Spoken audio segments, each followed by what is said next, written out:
네, 안녕하세요. 봉천동의 현인 봉현이 형입니다. 오늘은 8월 19일 새벽 아침이고요. 제가 어제 일찍 잠들어가지고 좀 일찍 깼습니다. 일어나니까 오늘도 비트코인이 2% 정도 더 빠지고 있길래 50만 원 추가 매수를 했고요.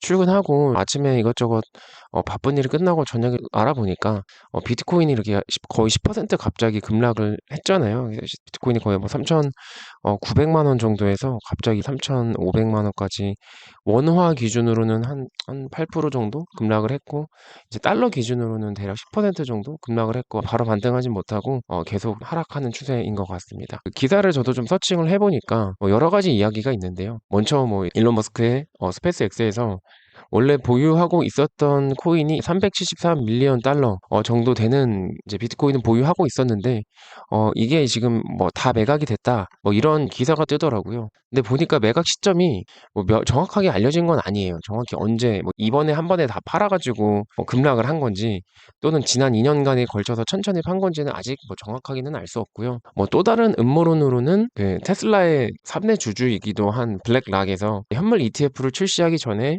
가격을 떨어뜨리고 공포 분위기를 조성해서 비트코인을 최대한 싸게 매집하려고 한다. 뭐 라는 이야기도 있더라고요. 보니까. 근데 이거는 어쩔 수 없이 ETF 자금이 들어오기 때문에 여러분들도 잘 아시겠지만 우리가 ETF에 돈을 넣고 그 돈을 가지고 자산 운용사들이 주식을 사면 그 주식에 대한 당연히 소유권은 우리가 되지만 개인 소비자가 되지만 의결권은 그 블랙락이라고 하는 그 자산 운용사에서 가져가게 되거든요.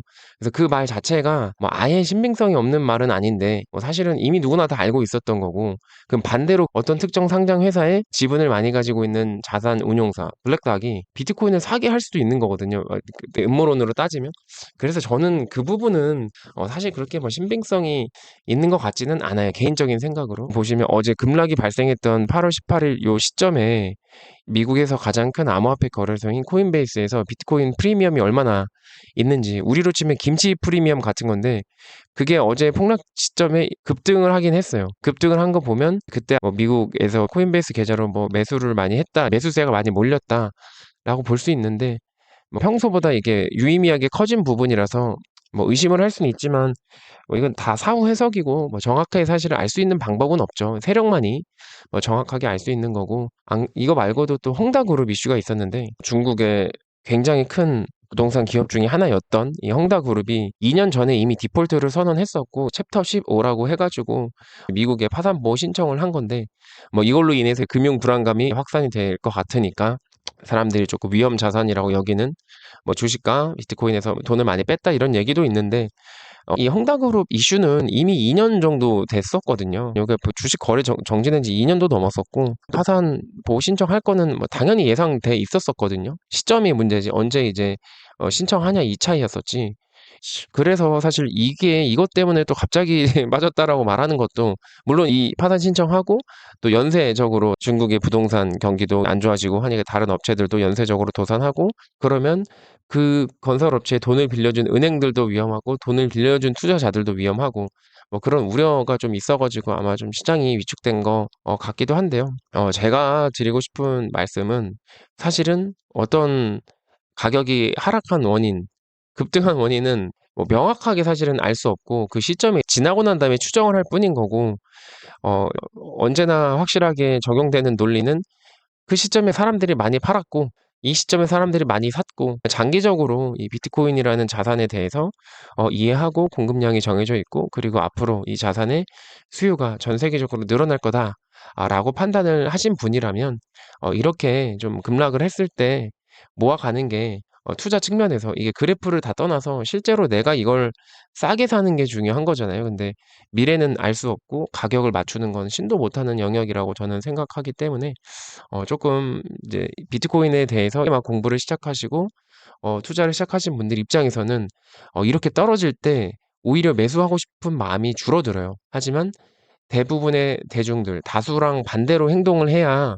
뭐든지 앞서 나갈 수 있고 성공할 수 있다라는 진리를 돌아봤을 때는 이렇게 빠진 시점이 더 빠지는 걸 기다리는 것보다는 본인이 가지고 있는 돈이 뭐 100만 원 정도 있다고 하시면 지금 20만 원 사시고 또 조금 더 빠지면 또 20만 원 사시고 또 그런 식으로 좀 떨어지는 날마다 음봉이 뜰 때마다 좀 적극적으로 대응을 하는 게 매수를 하는 게 조금 불확실한 미래에서도 내가 선택할 수 있는 부분들이잖아요. 그러니까 그거에 최선을 다하고 조금 시간을 갖고 여유를 갖고 기다리시면 좋을 것 같아요. 그래서 저도 오늘 그 월급이 좀 들어온 게 있어가지고 많이 급락한 비트코인 다른 주식도 사실 매수하고 싶은 게 있었지만 궁극적으로 저는 개인의 자산은 암호화된 디지털 자산인 비트코인 그리고 탈중앙화된 비트코인에 투자를 아니고 저축 적립을 해야 된다, 축적을 해야 된다라고 생각하는 사람 중에 하나라서 비트코인에 100만 원 추가로 매수했습니다. 이 부분은 제가 여러분들께 공유도 드리고 또 용기도 드리고 싶어가지고 이렇게 영상을 찍게 됐습니다. 최근에 비트코인이 변동성이 많이 없었는데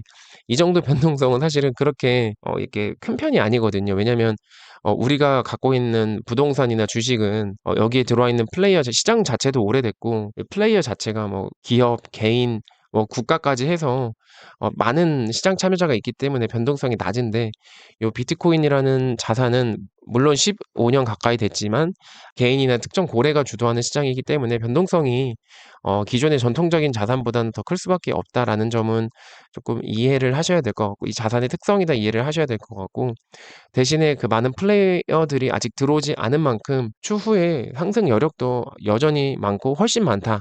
그래서 변동성이 어쩔 수 없는 부분이다라는 걸 받아들이시고 대신에 그 떨어질 때마다 뭐 특정 금액씩 아니면 얼마씩 이렇게 꾸준히 매수하신다면 그렇게 멀지 않은 미래에 분명히 다 보상을 받을 수 있을 거라 생각합니다. 그래서 너무 불안해하지 마시고 또 너무 이유를 찾으려고 하지 않으셔도 네, 괜찮을 것 같다는 말씀을 좀 전해드리고 이렇게 영상을 마치도록 하겠습니다. 네, 그 일요일 날도 저녁에 가볍게 그 유튜브 라이브를 진행할 건데 그때 시간 되시는 분들은 한번 들어오시면 좋을 것 같습니다. 네, 영상 이대로 마치겠습니다. 감사합니다.